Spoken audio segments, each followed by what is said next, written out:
We'll get Hello? started here in just a second. Thanks for being here today. Can you do the Anthony, chapter? if I make you co-host, would you be willing to help me admit people into Sure. the meeting? Sure. Can you do the hello? Anthony, can you hear me? Hello? Yes, I can. Hello.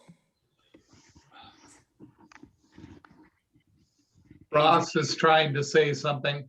Yeah, Adrian, can you enable the closed captions on your side for everybody? Thanks, Moses. Yeah.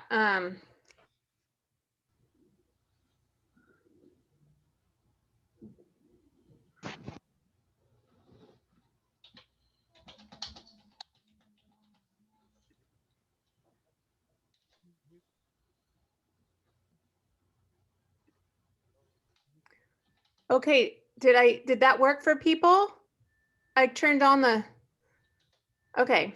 Thanks everyone for being patient with me. I'm still learning. And Anthony, can you help admit people if I make you co-host? Yes. Thank you.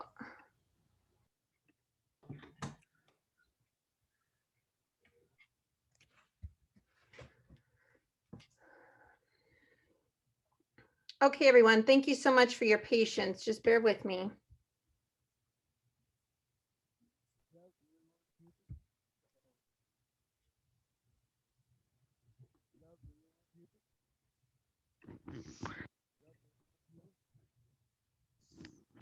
Hello?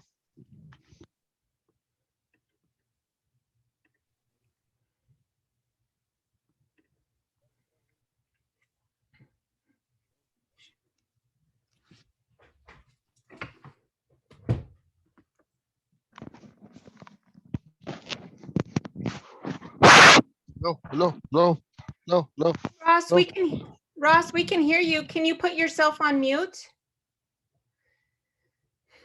And that's a good reminder for all of us to mute when we're not talking. Thank you so much.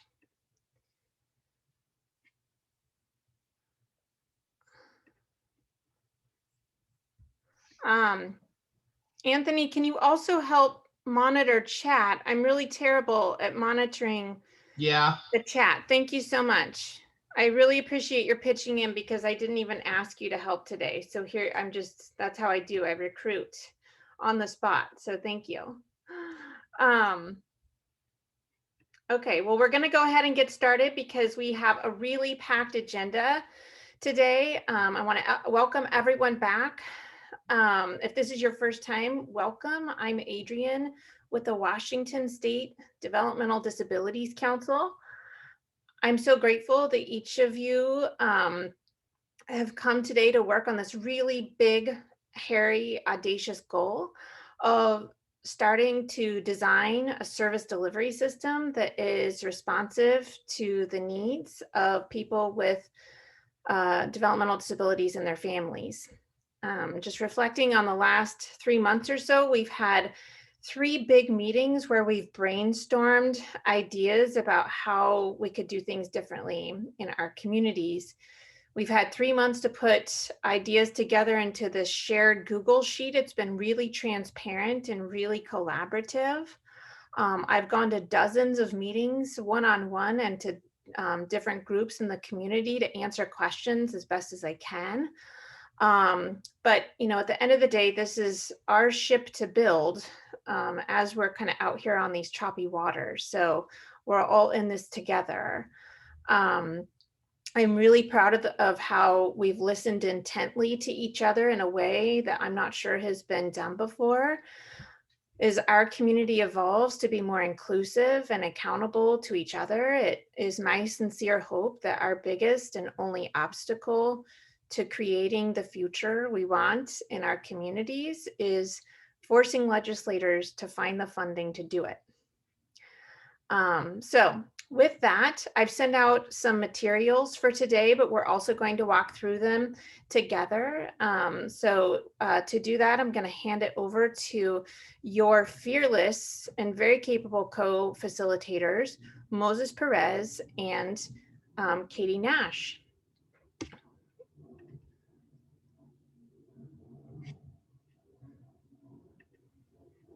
I'm gonna Hey, get, everyone. I'm sorry, I'm gonna get it up and going for you. Okay. Okay. Oops.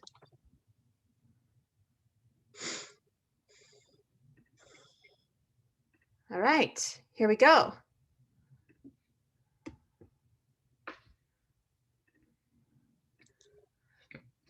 Okay, Katie, take it away.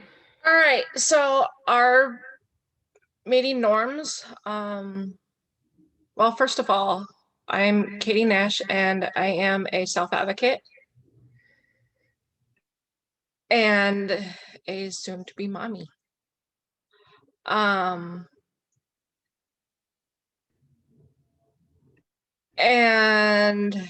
And let's Katie, get started. this is Adrian. Congratulations, by the way. And I just wanted to say, I think I hear an echo. I wonder if Anthony Yeah. put himself on mute, or if something's going on there on your end.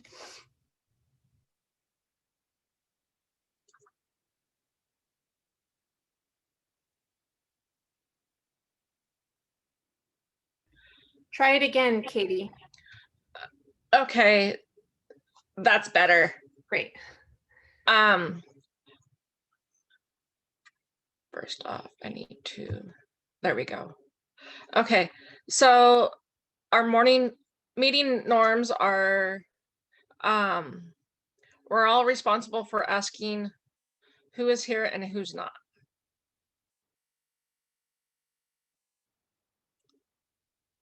We should be, if we want to take space, we need to make space for people who are considered our traditionally used meetings to process your own thoughts, making sure you're making space for others who traditionally need time and space to sort out their thoughts. If you're someone who is considered a leader in our community, make sure you're making room for new people, new ideas, new questions, and new approaches to be heard.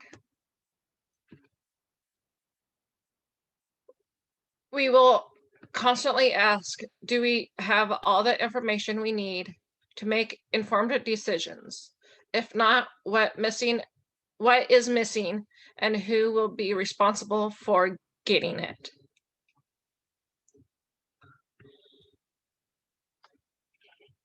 I think this is one of the most important ones.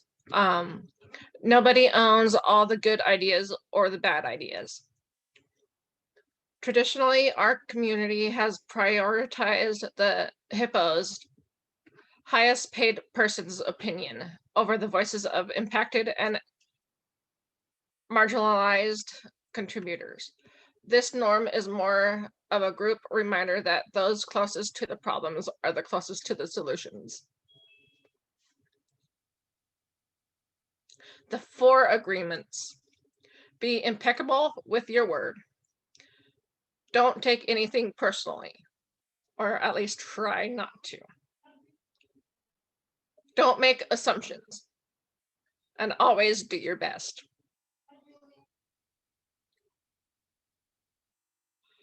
What happens when we disagree? And the caption says, can I call you back?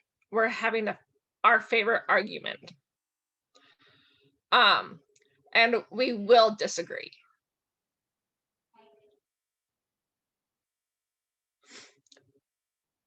We plan to disagree with the idea, not the person who made the proposal. Try not to make it personal. 1, be curious. Can you tell me more about how you came to that opinion? 2, try to find common ground. We both agreed that there are too few hours, services, supports available for people with disabilities. Acknowledge the merit in a proposal. I agree with you that we all want to feel included, and your proposal addresses many of those needs.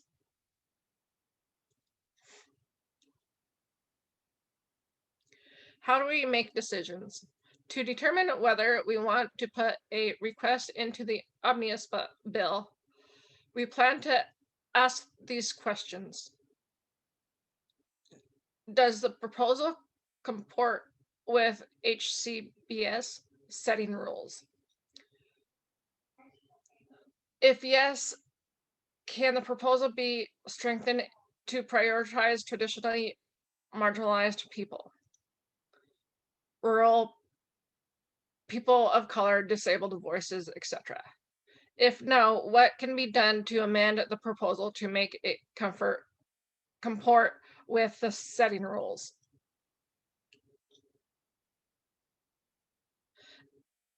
Does anybody have any additional comments or proposed norms?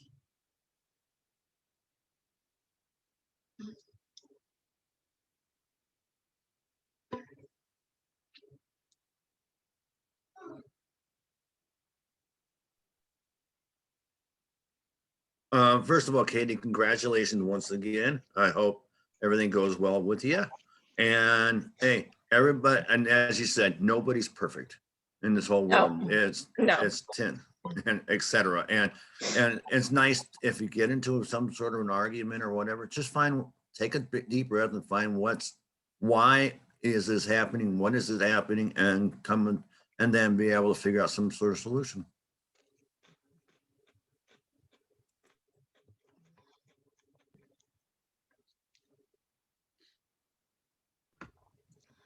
Yeah, I like that. I like that, Kyle. And Krista asked about it being person-centered. Does our solution leave anyone out? Great question.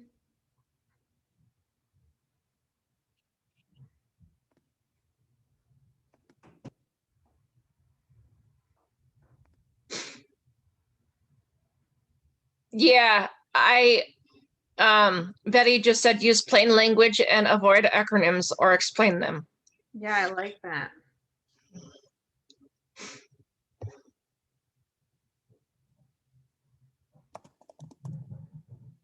And Lance said out of the box thinking, which I think we need as a community. I feel that we need to think more out of the box instead of in the box. Because I feel that if we think more outside the box, things might get done faster and it's not so complicated.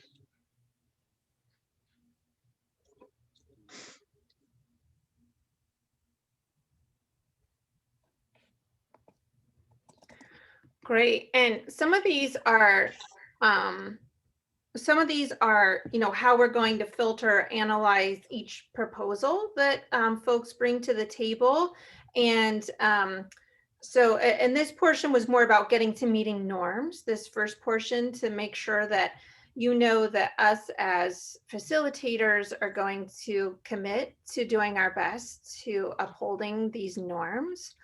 And making sure that we're making space at the table for people and really trying to listen to each other and our proposals and ideas. But some other people have also brought up things for like how we filter the actual proposal. So these are both great, and I'm writing everything down, and these will be reflected in the meeting notes. Hey, Adrian, Sandy just asked, does it address a full spectrum of needs? Right, and I'm writing this down. I'm going to save the chat and send it back out, but I'll add that to the list, or to the one of the last questions was, how are we going to decide, you know, if a proposal makes it in? There's going to be lots of questions that we want to bounce around with each other to try and make sure that that we're being inclusive and trying to address the full spectrum of needs. So you bring up great points as usual. Anthony, are you still on admitting duties? Yeah. Okay, great. And then Rose asks for folks with more severe disabilities, they may be closest to the challenges, but not be clearest in offering the solutions. They could experience communication barriers and not be able to offer their solutions. You're really right about that, Rose. Moses says, just because it didn't work in the past doesn't mean it can't work today. And just because you or your organization did not work with certain others organizations in the past does not mean that you can't work with those organizations now. Alan Gill says, if we predetermine acceptable settings prior to considering the needs of the individual and what is functional and appropriate for them, we will build a system that does not meet the needs of all in our community. And so the only filter that I've put on this work is that we are putting things into this bill that are going to be comporting with the home and community-based settings rules. They're at a least restrictive environment for people in the community, in large part because we won't get a federal match if we don't meet those settings rules. And we can talk about that a little bit later. But I agree that there are some tensions there, and I hope we don't get too bogged down in those tensions because there's a lot of work to be done, and we have a lot of common ground to cover. So as usual, your point is well taken, Alan. Okay. There's some other messages in the chat.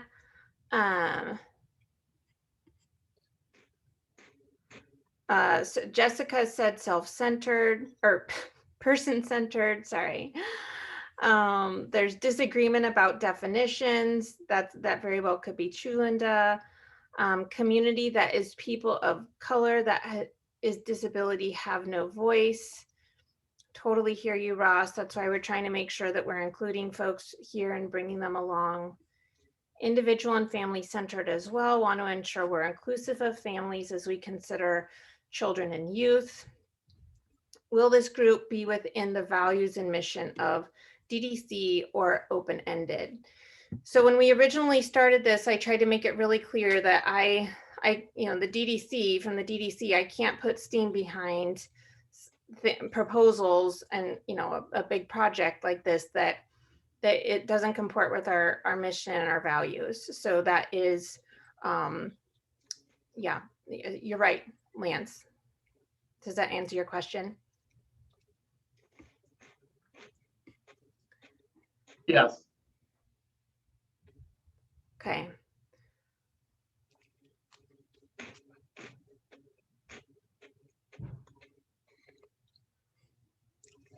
Thank you for that clarification, Jeremy.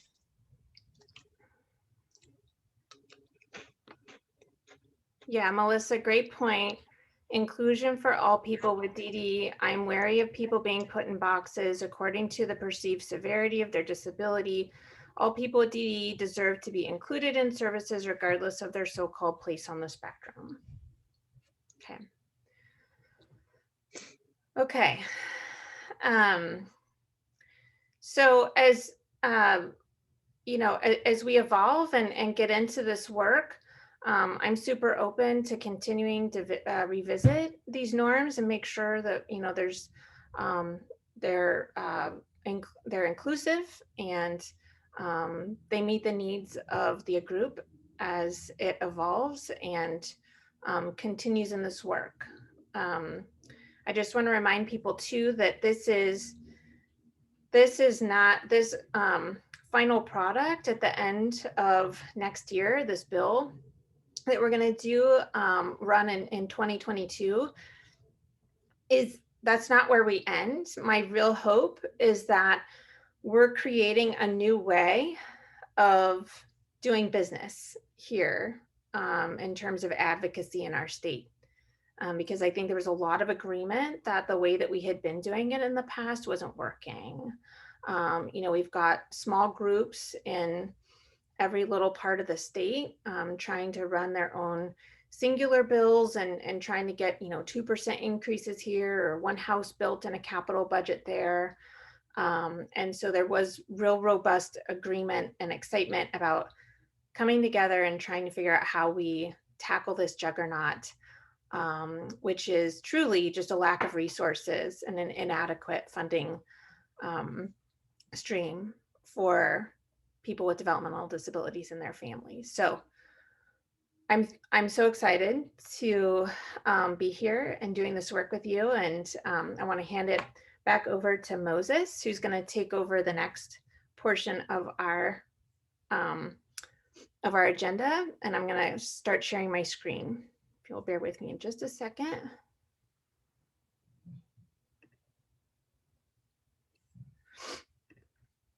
Okay, Moses, take it away. Hello, everyone. Hola. My name is Moses Perez, and I'm with Open Doors for Multicultural Families. I'm honored to be co-hosting here with Katie, and I want to thank Adrian for this opportunity. And more than anything, I want to thank every one of you, because you're not only representing, of course, yourself, but those that you love and you serve. And there's so much work, as Adrian was saying, that we do individually. And we're blessed at Open Doors to have some resources, to have an advocacy department, like I know other organizations out there have. But I not forget also the smaller organizations that I was a part of, CBOs, that there was no advocacy department. The advocacy department was the executive director, and everything fell on him or her. And so sometimes those CBOs and smaller works don't have as many benefits and resources that we have to get things done. So it really excites me that we're kind of like pulling all our resources together in this particular group. It shows solidarity and unity. And if anything, that has a lot of power in itself. So with so many different viewpoints and really efforts, should I say, that are represented by the people here today, that it's a lot of work individually, and even if we bunch it all together, it's a lot of work together that we would have to do. So in order to do great amounts of work, we have to be organized. So I know one of the comments that I had for Adrian was looking at that spreadsheet. It's amazing to see everybody's ideas and priorities that they're advocating for, but it's also a little bit overwhelming because there's just so many things that need to be changed. So part of us working together is also organizing ourselves, right? Because I think at the end of the day, we, for the most part, we have the same vision and mission where we want to go, where we maybe get into some more difficult spaces is how do we get there? So the what a lot of the times is for the majority, the same, but it's how we get there where we sometimes have differences. So organizing our work really deals with that. It deals with how do we take, 200 or 300 different initiatives and actually get something done. The first part is, and I'm sure many of you have done this in your own life or in the organizations you work, is you try to organize that into groups. Just like when you take a large project on, you try to break it in pieces and try to find commonalities in certain situations. So that way we can, separate, or should I say, so we can detail it out so it won't be as daunting, if that makes sense. And so, I think many of us have used the idea of buckets. And I know part of the conversations that we were having in the prior meeting, I know I saw some comments around that, that maybe we should break all these priorities, into buckets so that way we could better communicate and also work individually. If any of you have been part of, like a large kind of coalitions, or been part of a nonprofit board, sometimes they have what they call task force. And these are related to certain topical tasks, such as like housing. How many different, I don't know, Adrian, if you could answer this, but or approximate, how many different ideas were on the spreadsheet when it came to do with housing? You know, I'm sure there was several, but if we just touch those individually one by one, it would take us quite a bit of time. But if we make these buckets, we can kind of get an understanding of what people are saying. So for instance, one of the categories or topical task force could include housing. This group would focus on providing plain language requests to close institutions, create accessible and affordable community-based housing, close to community supports. And if we can go to another example of another bucket or another task force that could possibly be created, is something around transportation. I know Ross has shared with me several ideas when it comes to transportation. And in fact, he's told me that housing should include the idea of transportation. But breaking those up is a lot easier to be able to diagnose the situation and address them. So transportation, this group would focus on providing plain language requests to address frequency of buses that cross county lines, affordability, bus drivers training, etc. And this is something, if Ross, you don't mind me saying, that Ross particularly, he had a situation around transportation recently, and we were all very proud of him that he addressed that situation, took that complaint to where it needed to be and fixed the issue. But that's one person with one situation. But when we talk about transportation, we're talking about changing a system that would be able to affect, of course, multiple people. Next example, caregiving. This group would focus on providing plain language, such as parents or paid caregivers for the kids under 18, increasing wages and benefits for caregivers. So this would be another example of a topical task force. And if we go to the next one, okay, civil rights. This group would propose bill language addressing topics like guardianships, forced poverty, systematic exclusion, and disabled voices, exclusionary eligibility and application requirements, accessibility and accommodation barriers in public spaces, etc. Members will hopefully read Allies and Obstacles, Disability Activism, and Parents of Children with Disabilities by Allison Carey, Pamela Block, and Richard Scotch. Here on this particular issue, or on this particular, this bucket or this topical task force, Adrian, I wanted to ask you, this is where, because I was, running through this to my head, like, that I work with language access, eliminating those barriers. I would assume this is where that issue would fall into this bucket or into this task force. Yeah, I think that's a decision for the group. These are just super general themes and buckets, and we'll have to figure out where they go. The language access, part of that language access group, focused on schools.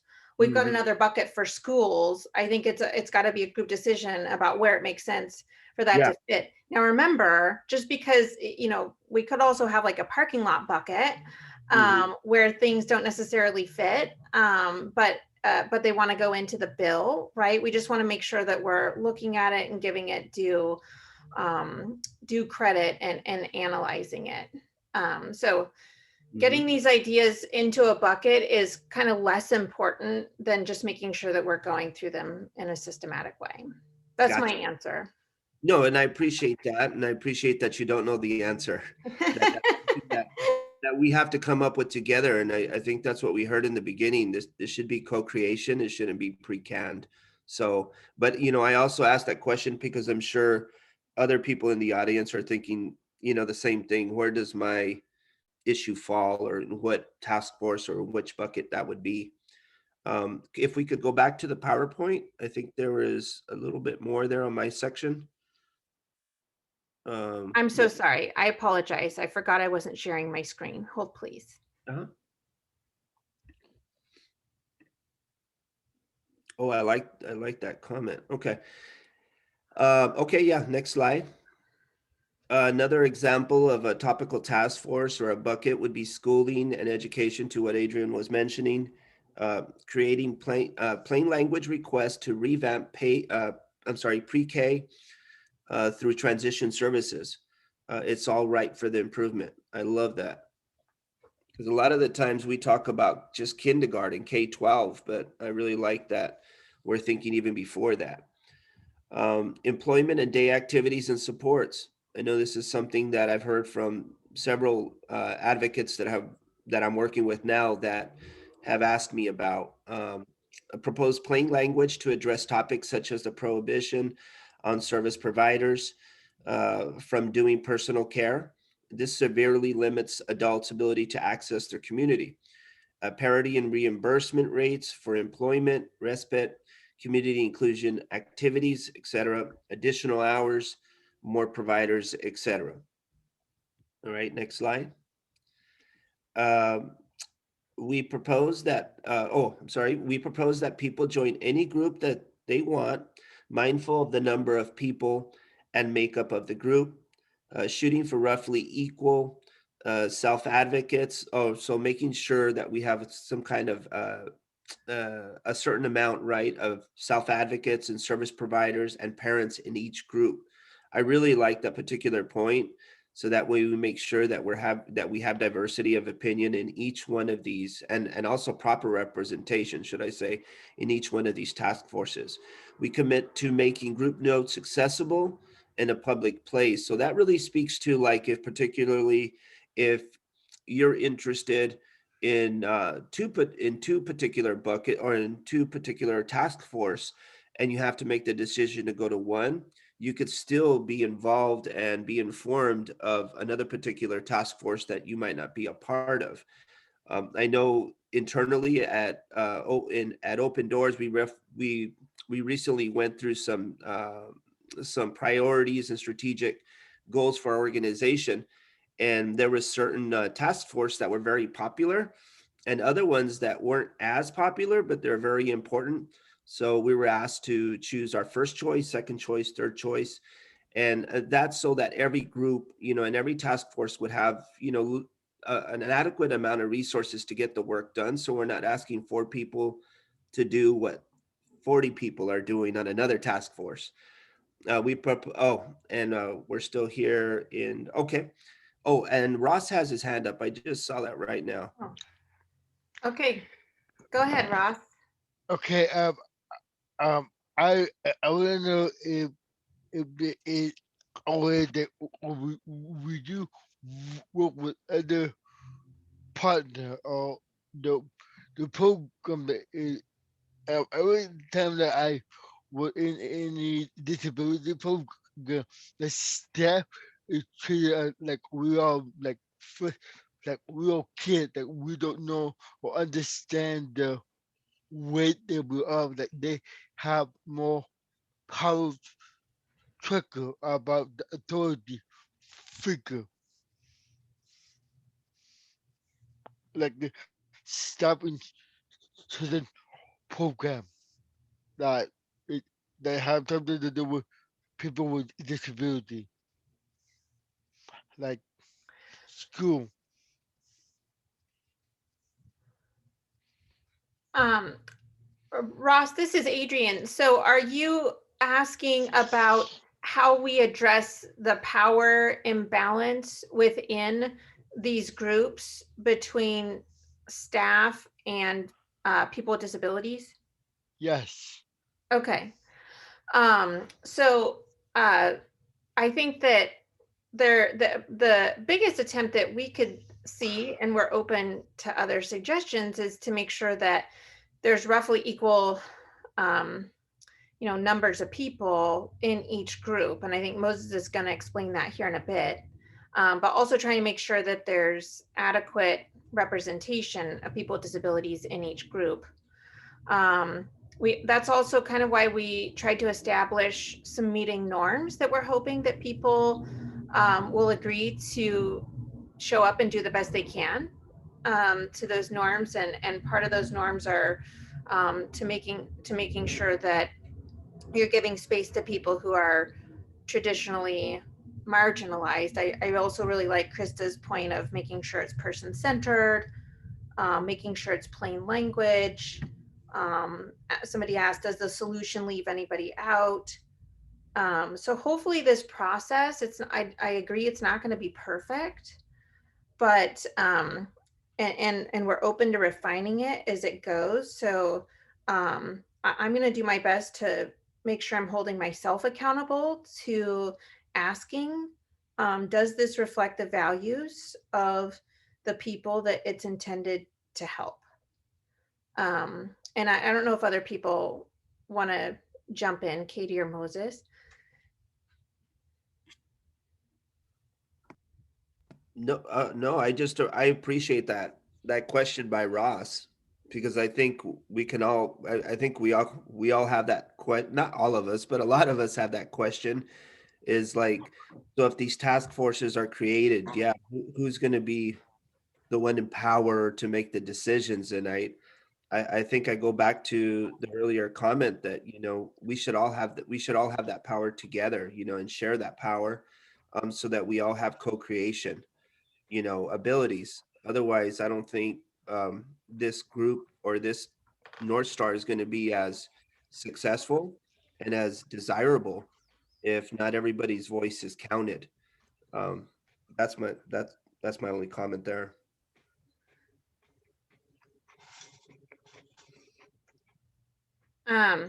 Ross, if you want to talk about that further, let's connect offline, okay? Because it is really it's an important value for us, and I want to know if we're hitting the mark on it. All right.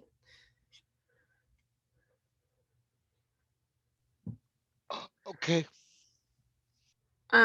So you guys, I'm really excited to try my first ever poll. So if you'll oblige me for just a second, I'm going to turn on this poll. And Moses helped me just before this. Moses, do I have to stop sharing my screen to make the poll work? I don't think so. I think You could keep it going and still do the poll, Adrian. Can you see the poll now? I'll do it for you, You Adrian. launch it? The launch. Oh, there we go. Okay. There you Did you do it or did I? go. I think you did. Adrian, can you show the 6 topics all at once while we're looking at the poll? That's such a great question, Kathy. So the only place I have the 6 topics is on the outline, the document that I sent to you on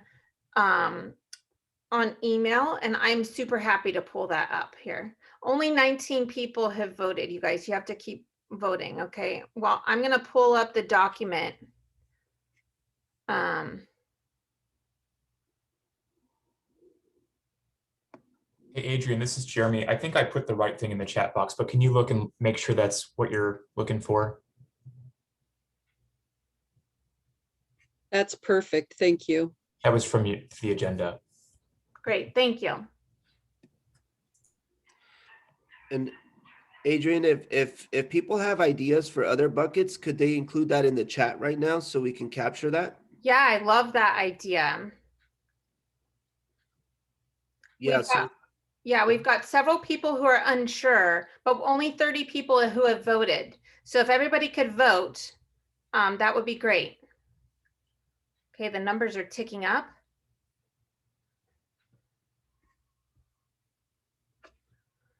Adrian, did you see Lance's comment in the chat here? Because I think he asked it twice. Do we want to have more? The question is, do we want to have more holistic categories not related to the current system? Lance, can you give an example of a holistic category? So it was further up in the chat, thinking of things like accessibility, meaningful life, learning, play, that might lead to more out of the box thinking, not necessarily structured around the current system as it is. So my question was, are these categories around the current system, the way it's structured, or are they really around the needs that people have? It's just an idea to consider. I know it might take us in a whole different direction, but I just thought I'd throw it in there. Yeah, I don't think, you know, right now, I mean, I think not discarding ideas is, we're trying to err on not discarding ideas. Okay, I'll just say that. So, I mean, obviously we can't ask the legislature to do like ephemeral things, like make my life better. We've got to give them concrete, you know, suggestions. So I think as long as, if you're presenting buckets that like help us get there, I think that's great. Is that helpful? So Adrian, can I ask ask for, like, I just want to summarize what I thought you said is those buckets that were listed, they're more that they were designed in a way so that way how they connect to legislature and how we ask for the bills to get passed. Is that right? Is that why those were selected? Yeah, but that's, but I'm not married to those. I'm not wedded to those. Okay. I want to make sure that I just want to make sure that this stuff is digestible, that we can actually get through the work. I mean, we're talking about a monumental thing here. So I don't care what the buckets are called. We can give them code names like breakfast sandwiches or something. I don't care. I just want to make sure that we're being responsive to the needs of the community and trying to get through this work in some way that makes sense to us. So. Well, so Adrian and Moses, this is Diana Staten, and one of the huge things that has to occur is caseload forecasting. A whole number of people in the no paid services are going to stay there and not get any of these services unless we get caseload forecasting. And I don't see how that would fit into any of the 6 things here. Yeah, and so there's this is Margaret Lee, and that's what I gave input to. Yeah, the unmet I love need. that. Yeah, I love that. And there's also the discussion about eligibility, you know, the fact that our eligibility is so much more narrow, or the definition of developmental disabilities is so much more narrow. You know, it automatically excludes a bunch of people who absolutely need services. Well, Adrian, besides that is the autism issue, because when the DSM-5 came out, our state decided that you not only had to meet the criteria in the DSM-5, but you also had to have an IQ of less than 70. And Right. That is not what the definition for autism should be. Totally agree. Yeah, I totally agree. And so so I think so those the issues of definitions could be a whole separate bucket, or we can put it somewhere else. It's not that these things won't get addressed. You know, we could have a parking lot bucket or something along those lines, but this is why we're putting it out there to you. So if you've got ideas or suggestions, please put them in the chat, because they will be captured. And making sure too, like a lot of these ideas are not reflected in the Google spreadsheet. Moses is going to talk about our organizing tool here in a bit, but I want to make sure we're all kind of using the same tool and making sure that we're updating the spreadsheet, the sheet, wherever it lives. So there were several comments about healthcare, and I don't know how we can have this, have that not be a bucket for all of us, not just people with disabilities. Totally agree. Yeah. Yeah, I love that, Lance. It's such a good point. Hey, Adrian, this is Rose.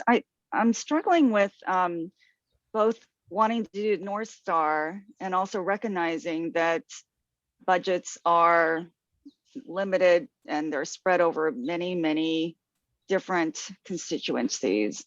So I hear the need to expand access and also to deepen the breadth of services.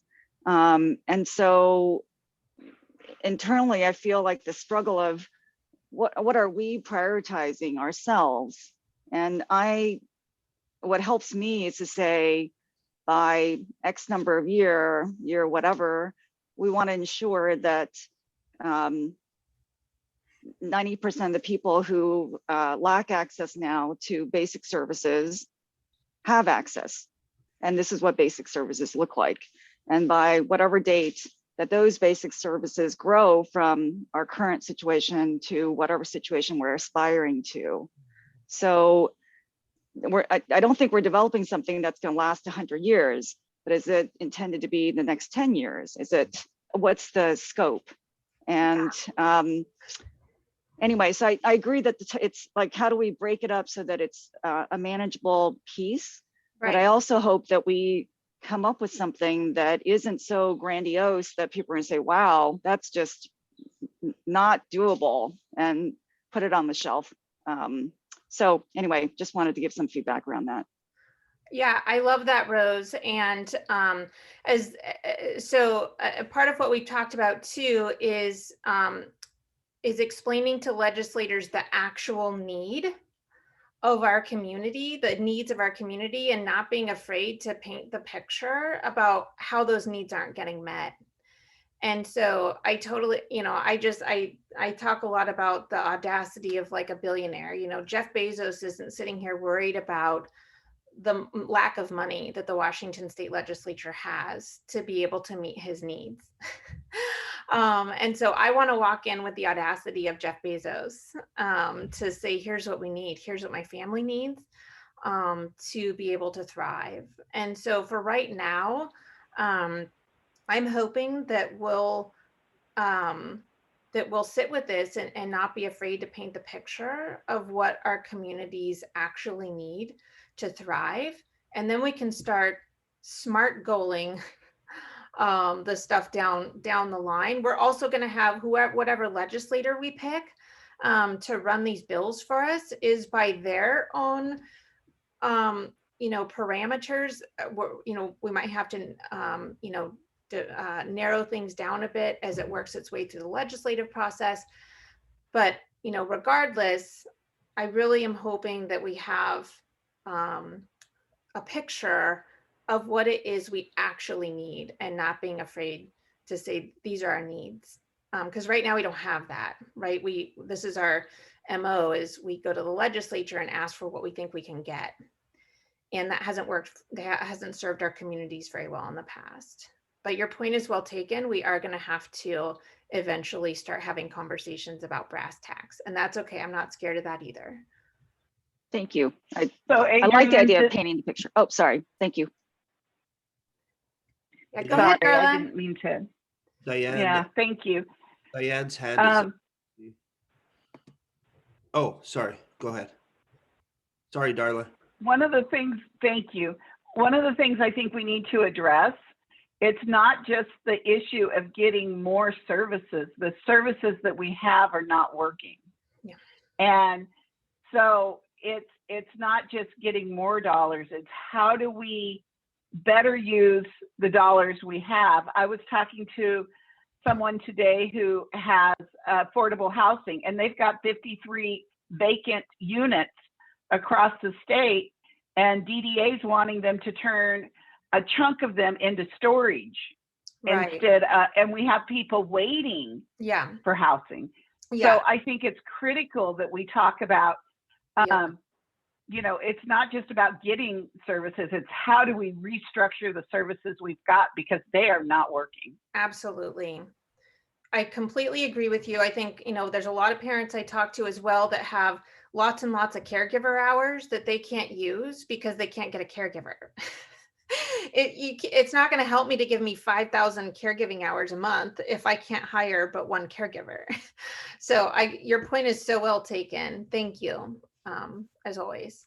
Okay, Moses, I want to hand it back over to you because I know we got a meaty agenda, but these are all great conversations. Please continue to put things in the chat and know that we're also, still have accessible spreadsheets, and lots of accessible repositories for these ideas. So thank you, everyone. Yeah, and I was going to speak to that too, Adrian, that the power of the chat is that, one, having 60 participants in a call is going to be very challenging to be able for everybody's going to be able to speak or for us to be able to capture everybody's idea. So I personally appreciate that everybody's using the chat as well, because that we can, Adrian can print out and she can really, she can categorize those comments as well. So keep doing that. Yeah. So, oh, we're at break time, Adrian. We're at break time. And so we've blown through our break. So I think the question is, do you want to keep going, or do you want to take a 5-minute break and we'll try and lop off some more of the agenda downstream? What do you want to do?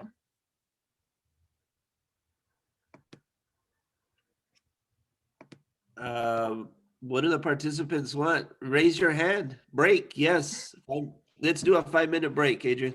Okay, you got it. See you here at 12:55. Okay.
Thank you, Adrian. I feel a lot better.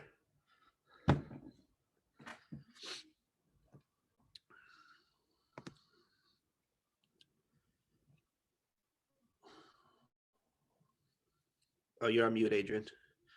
Just so you know. That's all you. Take it away, Moses. All right. Next slide. So speaking about roles and responsibilities for task force meetings, these are some of the things that Adrian came up with. One was hold at least one meeting before May 14th. Sorry, I'm so used to meeting people held by Zoom or their visual platform. So one meeting before May 14th. Second one, send a link to the whole group so that is accessible to anyone who wants to join or to be informed. Secondly, decide if all the ideas presented in the Google document represent your Northstar vision, not only what you think you can get for how you want that bucket of services to look. And also determine if more ideas are needed, the group should add them. Yeah, and I just want to say, being responsive to the messages in the chat and the really robust conversation that we've just had, we only had about 50% of people say that they thought that the 6 buckets that were presented were reflective of all the buckets that needed to be there. So we're going to go back and revise that and come back to you again, probably on email, to see if we can get a little bit closer to what the group wants. Okay. Yeah, and I just shared the results there, Adrian, as well. Oh, thank you. I don't know how you did that, but I'm so impressed. Thank you. So 19 people said yes, and 20 people were unsure, which I mean, I think that this is a really good sign that we're already kind of working together. We just need more clarification. And I think all the ideas that were put in the chat are really going to help to make those buckets more robust. And yeah, great. So next slide. You. Do I stop sharing this? Yeah. You got to go next slide. I have to go. Can you see my screen? Yeah, it's still on the slide. I'm sorry. Okay. All right. Okay. There we go. So one of the other things that needs to be considered too as well, again, if we have 56 people or 57 people represented on the call today, we know that there's also probably other people that are part of Northstar that are not here today.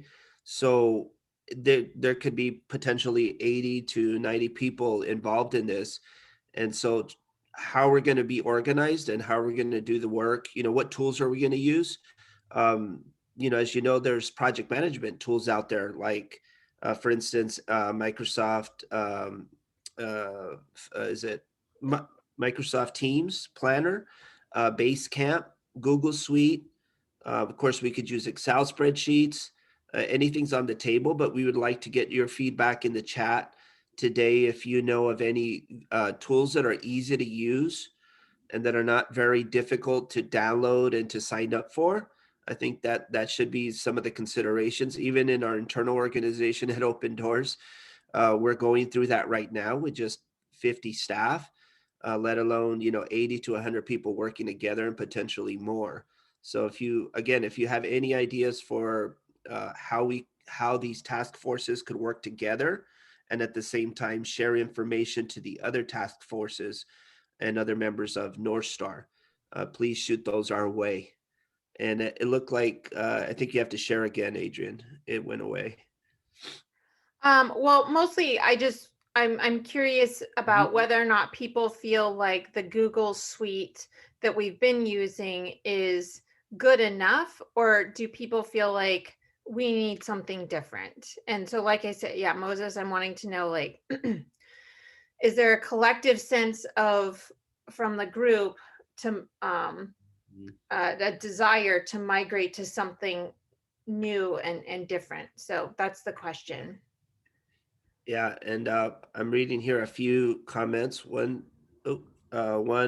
Someone said that Google is good enough. Krista put a nice comment here that says, just taking into consideration that, the more, keep it simple. You lose more of a community with each barrier. So I thought that was a really good comment. And, so you know, for this decision, we don't have to make that today, right, Adrian? We're just gathering feedback, gathering ideas. Yeah. Hey, Go this is ahead, just Kyle. Kyle. I mean, I like to keep it simple. The simpler, the better. Google Suite does great. But if you start going into other programs, is that people with disabilities sometimes will get confused and say, oh, which one am I using? How to operate it? If you keep it simple, like this Google Poll, Google Suite, a lot of people are mainly probably on the, it makes it easier and understandable instead of a something that is something's out of their realm. And so it's just the simpler, the better. Gotcha. Thank you, Kyle.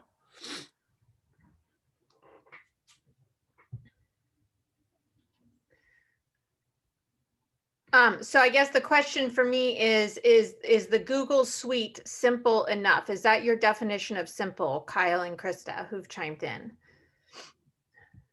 Yes. Yeah, I'm seeing a lot of Google here.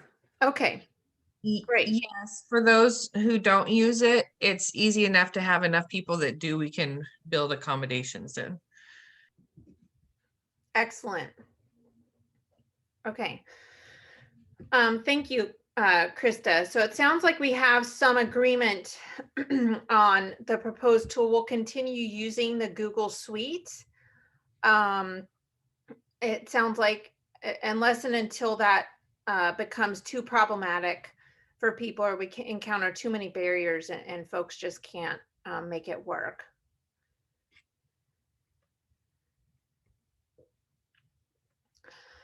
Okay. Oh my gosh, this is my time. Okay. Moses and Katie, thank you so much for what you've presented so far. So I'm going to walk us through a proposed timeline of how we want to accomplish this really big, hairy, audacious goal. Now, I want to preface this by saying that there's going to be a lot of work in between these meetings. And so these kind of monthly meetings are going to be kind of check-ins and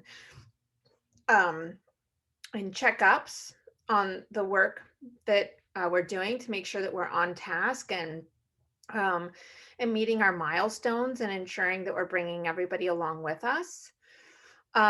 So I just want to fully acknowledge that this timeline is a 30,000 foot sketch. Okay. And I can't tell you exactly what we're going to be doing on June 27th. But I would, I am hoping that we fill these outlines in together. So April of this year, we're going to be working on logistics, synthesizing all of the ideas, buttoning up those task force groups, and getting some clear definitions about what it is they want, what defines them, and if there's any outlier ideas that don't go into a task force, do we put those in another bucket of sorts? Making sure that we're bringing all of our ideas together and organizing them in a way that we can all digest. Okay. So, and making sure that the task forces decide what's missing and what proposals they want to see added to their area. In May, we propose that the task forces report back to the whole group. And so that's why we're hoping that you can get at least one meeting in by the time we circle back here in May. The group should have a discussion about who should be approached to be a prime sponsor of this bill, and perhaps talking about holding interviews for the prime sponsor in June or July. In June, we'll still be synthesizing priorities, strategizing, and hopefully voting on who our legislative partners should be to lead the effort, asking them to connect us with staff who will construct a bill. looking at how do we decide, and then, you know, in that June conversation, asking how do we decide who should be the prime sponsor of our bill? We'll decide this together as a group, but we propose asking ourselves, A, what makes a legislator successful? B, what questions would you like to ask a legislator before deciding to ask them to prime sponsor the bill? And C, what can our group offer to prospective prime sponsors of bills? July, we have sketched out to actually construct the bill. August, construct the bill and start circulating drafts among stakeholders. This is where we'll make sure that all of our ideas and proposals are reflected in the bill. And so that's going to be a lot of work. Making sure September, making sure stakeholders have received the bill and given input. I know a lot of times it's hard to make sure everybody on your staff and in your agency understands what it is we're trying to do. And so we'll want to take great care to make sure that we're bringing people along, even and especially people on the front lines of this work, because some of these proposals are going to impact them directly. October, plan to finalize the bill, send it to the full Northstar group for a vote, start asking for legislative co-sponsors, taking care to outreach across the state and across communities. November, all hands on deck to get legislative co-sponsors on board, coordinate timing to pre-file the bill. And if you remember, November is when a lot of us have legislative forums to get ready for session. And with the goal of pre-filing the bill in December, ensuring that our internal and external stakeholders know about the bill and what it does. Okay. Questions, comments, and I'm not following the chat. I'm sorry. This is Margaret Lee. Can I ask a quick question? Are you going to send that little PowerPoint you just put? Can you put it so that we could look at it? It should be on your email, Margaret Lee, and if it's not, let me know. Okay. I emailed you before the meeting, Adrian. Your email only included the two versions of the agenda. Oh, right. Really? Oh, I'm so sorry. Dang it. Well, best laid plans. That's frustrating. I'm really sorry. Really thought I included the PowerPoint. Okay. Yes, this agenda will be, or this PowerPoint will be mailed to you. I apologize. I thought it already was. Thanks, Lance.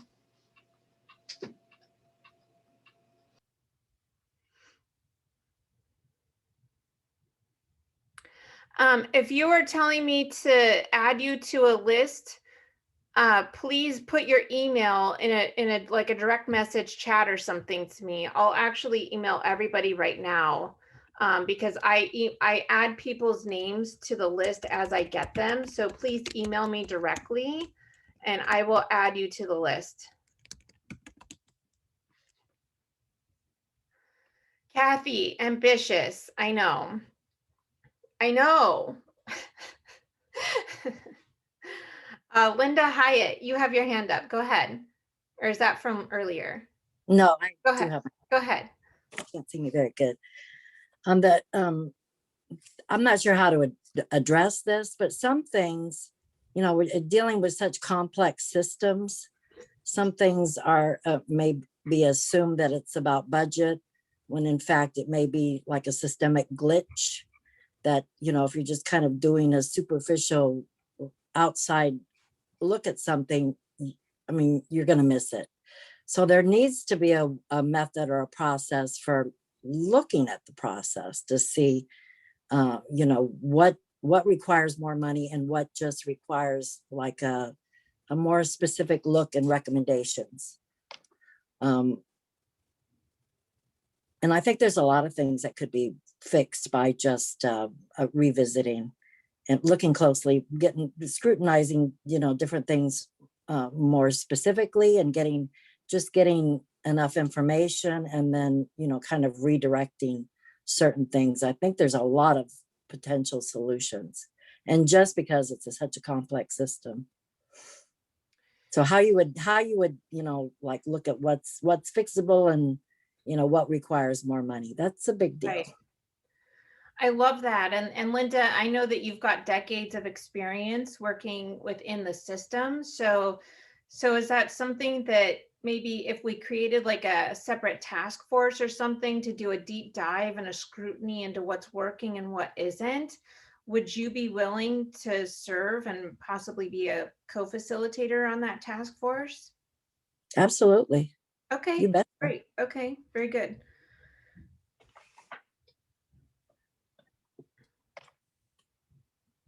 This is Kathy, Adrian. Yeah.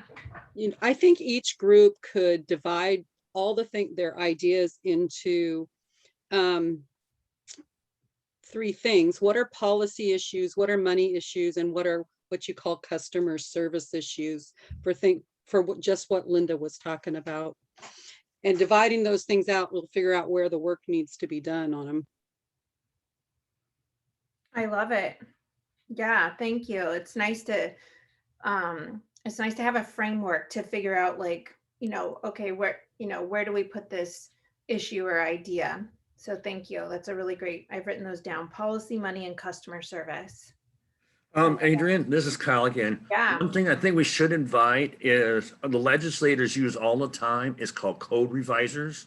What they do is they look at all the different codes, and once we get this draft, we should start bringing them in, because in that way that they can put it into a language that the legislators can understand. And even though we're trying to keep it simple, etc., they're the ones that break it down and put it in a revision, so that because the legislators look at hundreds of bills a session, and if we make it simple enough where the co-revisers do what they need to do, they can be able to help us out. I love that. And yeah, code revisers play a really critical role in the legislative arena. They're usually the last ones to get a policy bill after it's been, the sausage has been made. And they're the final stop before it's handed to the legislator. So that's exactly why, Kyle, I'm pushing us to get through this work in the next 3 months or so, to do this heavy lifting, because it's going to be enormous, and the staff is going to have time to get us something back in a draft, to make sure that we all have time to go through it. And making sure that we haven't missed anything before we pre-file in December. So it's such a great point. What else?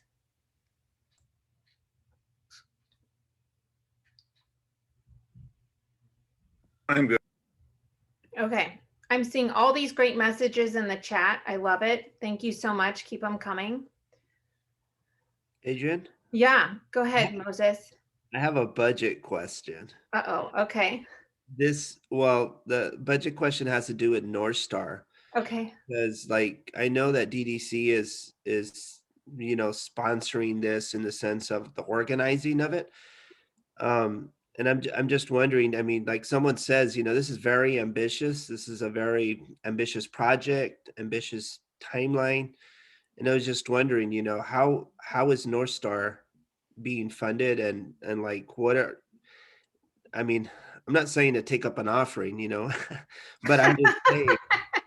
We're gonna pass the hat at the end of the meeting. I mean, this is a huge project. So I'm just wondering, is there a budget, or is there thoughts about, for instance, for this type of project, normally I've seen in communities and municipalities and states, they usually have a facilitator, and also someone, doing the administrative work around. I mean, because there's a lot of organizations represented here, a lot of ideas, and I would just hate to get to the end and not be fully aligned, or feel like, people weren't heard, or I don't know. Maybe I'm just overthinking it, but I just wanted to ask that question.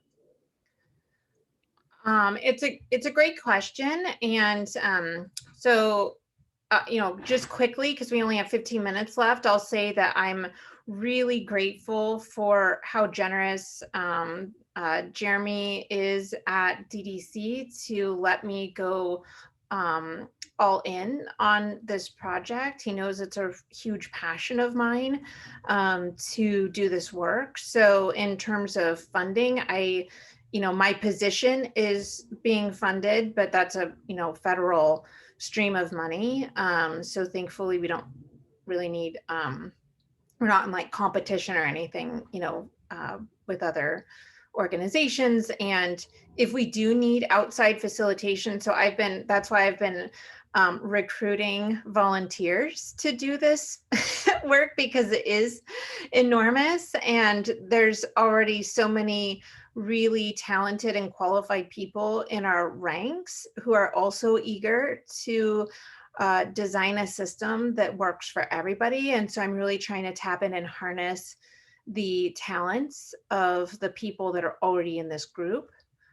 If at some point we decide that this is too big or it isn't working, I'm super open to going back and saying, hey, is there a way we can get a outside facilitator or something in here? Does that answer your question?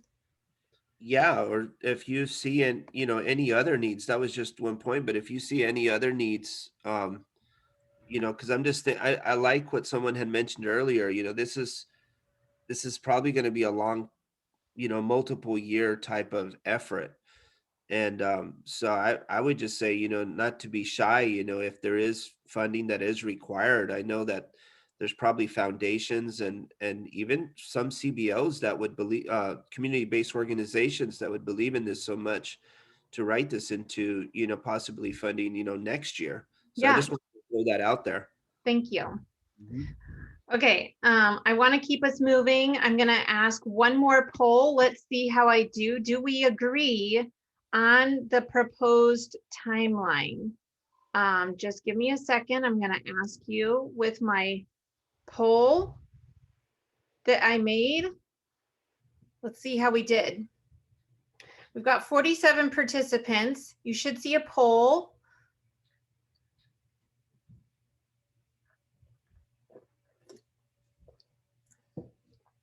The numbers are coming in.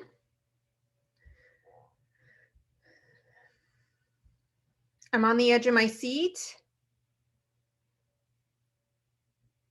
33 out of 47. 34, 37. Oh my gosh, we're getting so close. 78% participation, you all. This is really exciting for me.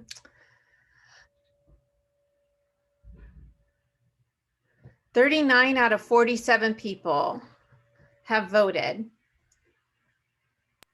40. Actually, there's 51 people online.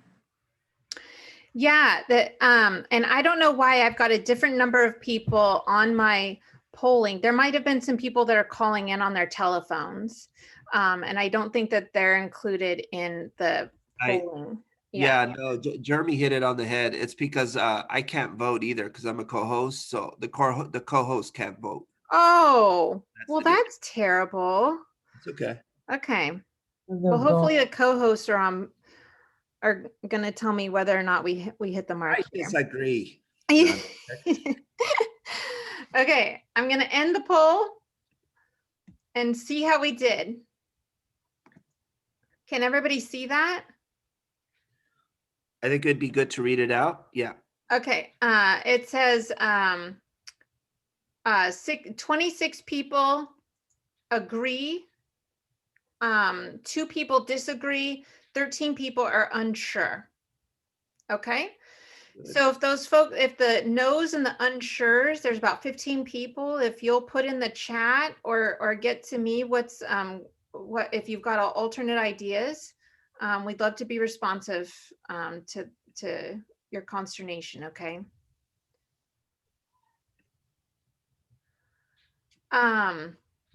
Okay, so that is that's the end of our presentation, and so I guess I would just open it up for folks to give general comments, general feedback, anything that you haven't said in the chat that you really feel needs to be addressed. You've got the floor for 10 minutes. Adrian, could you leave the contact info that you did at the very last slide for a little longer for people Yes. that want to write it up? Yeah, thanks for asking. Yeah, let me know. Mm. This is just Moses and Katie's email. My email is also in the chat if you need it.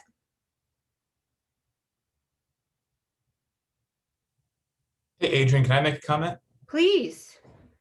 Hey, everyone. For those of you who can't see me, my name is Jeremy Norton-Paul with the Washington State Developmental Disabilities Council. I'm so thankful that Adrian is part of our team. But really what I wanted to do is just publicly express my appreciation for Adrian for just a minute. And I know that I probably speak for a lot of others on this call. Anyone who's ever done any kind of organizing of really large, diverse groups knows how difficult and monumental it can be to even just bring up a topic or have a conversation or create norms or reach any kind of consensus on things that matter, on the big important things. You know, there's no rule book, there's no roadmap. We don't even have a clear idea of exactly where we're going to end up. And so I just wanted to publicly express that appreciation and invite others on this call to just take a minute to appreciate the behind the scenes coordination, facilitation that Adrian does alongside other great folks like Moses and Katie and Donna Tiffin, who's one of our council members, and Anthony and other people who have graciously stepped up to facilitate. So kudos to Adrian for really getting the ball rolling, and really so happy that all of you are here.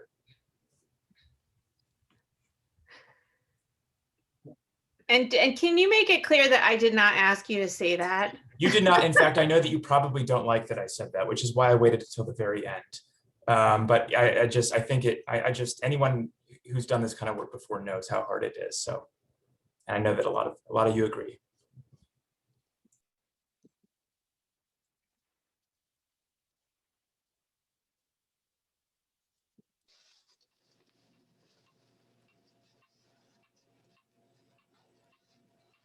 Adrian, I saw a comment. There's so many good comments, but somebody asked about if we've done any work on like selecting a champion for, or co-champions for this effort. I know you wrote in an email, right, that we wouldn't be able to get to it today, but I don't know if you want to speak on that a little bit. Yeah, I took it off the agenda because I was nervous that we were going to get through that we weren't going to be able to get through everything. And I really wanted to make sure that we had some agreement on norms. We got great feedback on the buckets and understanding the work ahead of us. So I didn't want to bite off more than we could get through. So with regard to legislative champions, there's a lot of us on this call who have great relationships with legislators. And I really want us to think through who makes sense to take on something like this, because it's not just every legislator out there who, a lot of legislators come to the legislature with their own agendas, right? With their own stuff that they want to accomplish, their own policy goals, their own expertise, their own interests. Excuse me. And I just want to make sure that we're having a really intentional conversation about who we want to recruit to do this work for us. Because as you can see, there's a lot to be done. And hopefully we're going to talk about, what makes a successful legislator.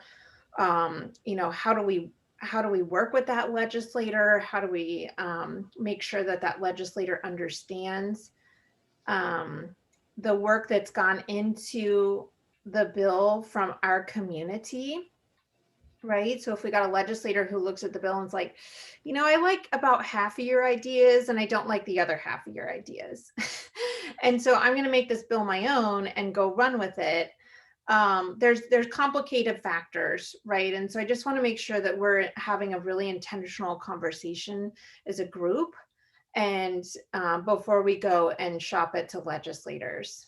This is Margaret Lee. I think one thing we should take a minute to think about is what committees this bill would go to. And so that we would have, key legislators. The other thing that's really key is there's some that are family members. And we've had some that also this year, like Senator Braun, B-R-A-U-N, who has been a champion, which is great. I mean, I think we have to take those things into consideration too, don't you think? Of course, yeah. And I think I want to get some symmetry of information and understanding across the group before we decide and bring everybody up to speed and get everybody on the same page. And so I didn't want to jam pack that into the meeting today, because I feel like it is a pretty big meaty topic. But you're exactly right, Margaret Lee. We are going to have to think about, okay, what committee would it go through? Do we want a person who's in a leadership position in that committee? Do we want somebody in the minority party or the majority party? Do we want somebody on a budget committee? There's just lots of stuff to think through. So, and I just want to set aside sufficient time to have that conversation and make sure that we're all on the same page. Yeah. Go ahead. I also see Sean's hand up, Adrian. Oh, go ahead. Sorry, Sean.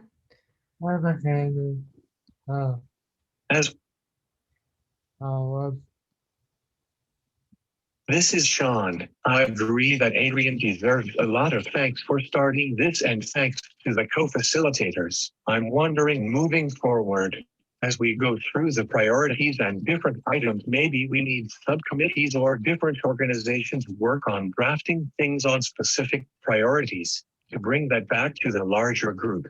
We're gonna have a lot of work.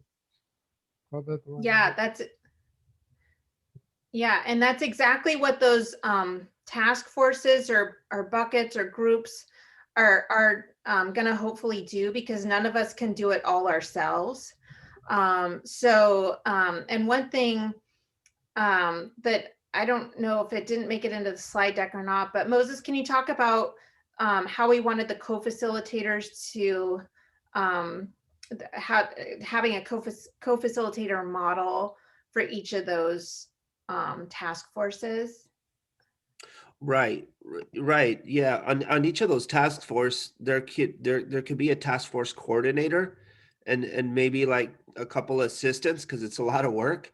And then of course, within those task force, you can have meeting roles, like facilitators, of course, note takers, observers, timekeepers, and things of this nature. So those task force meetings can be efficient, and productive, and then share the information out with everyone else, on the other task force buckets.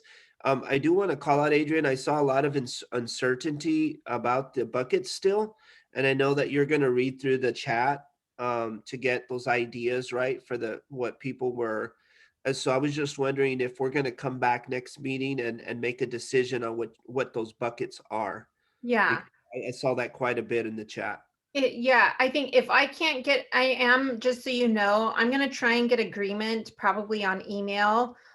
Somebody suggested sending out a poll of some sort of doodle chimp or a doodle monkey, some sort of, I'm forgetting, I'm sorry, I'm spacing on. Survey monkey. Thank you. A survey monkey, some sort of poll to see how close we can get and getting as many people happy as possible. So I fully acknowledge that that still needs some work, and that's why we're here, right? There's probably 1,000 years of collective experience of the Washington State DD system represented on this call. And I want to maximize to the greatest extent possible the expertise that's presented here. So thank you for that, for these collective comments.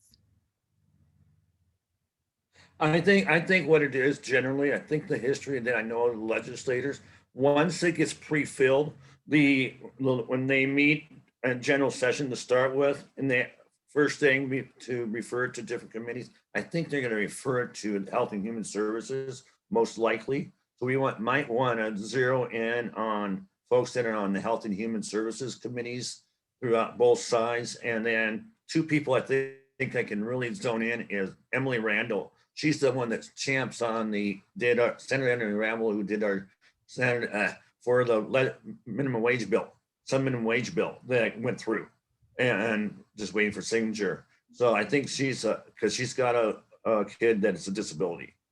And so she's really passionate. And the other one has been passionate with my former legislative representative with Senator Frame. She's the chair of the appropriation. So if we ask for any money, it still has to go through it possibly, or fiscal note, it has to go through the money chambers before going on the floor.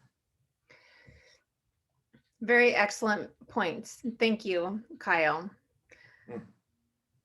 And we're at 1:30, Adrian.